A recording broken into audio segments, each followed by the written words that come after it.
ಎದುರೆದುರು ಬಂದಾಗ ಹೆದರಿದಾಗ ಅಲ್ಲೇ ಆರಂಭ ಪ್ರೇಮ ಅವರಲ್ಲಿ ಇವರಲ್ಲಿ ಮಾತಿಲ್ಲ ಕಥೆಯಿಲ್ಲ. ಹೂ ಸ್ಟಾಪ್ ಫಾರ್ ನಿಮ್ಮನ್ನ ಕರೆದಿರುವವರು ಯಾರು?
ಏನು ಅರ್ಥ ಆಗ್ತಿಲ್ವೇ ಈ ಕೇಸು? ಒಳ್ಳೆ ಮಗುವಾಗಿದ್ದರೆ ಓಕೆ, ಏನಿದು ಏನೋ ಗೊತ್ತಾಗ್ತಿಲ್ಲ.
ಎಷ್ಟು ಚೀಪ್ ಅನಿಸ್ಬಿಡ್ತು ಅಂದ್ರೆ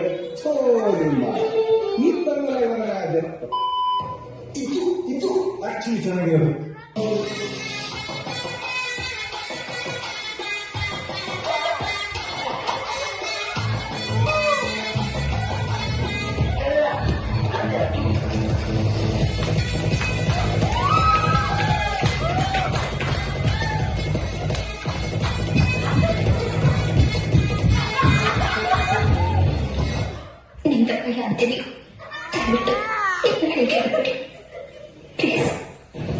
ಮೀನಾಕ್ಷಿ, ಮೀನಾಕ್ಷಿ, ಎಂಥ ಒಳ್ಳೆ ಮಕ್ಕಳಿಗೆ ಜನ್ಮ ಕೊಟ್ಟೆ. ಒಂದೊಂದು ಮುತ್ತು ಕಡೆ ಟಚ್ ಮಾಡಿ ಪಡಿಬೇಕಿಂತ ಮಕ್ಕಳನ್ನ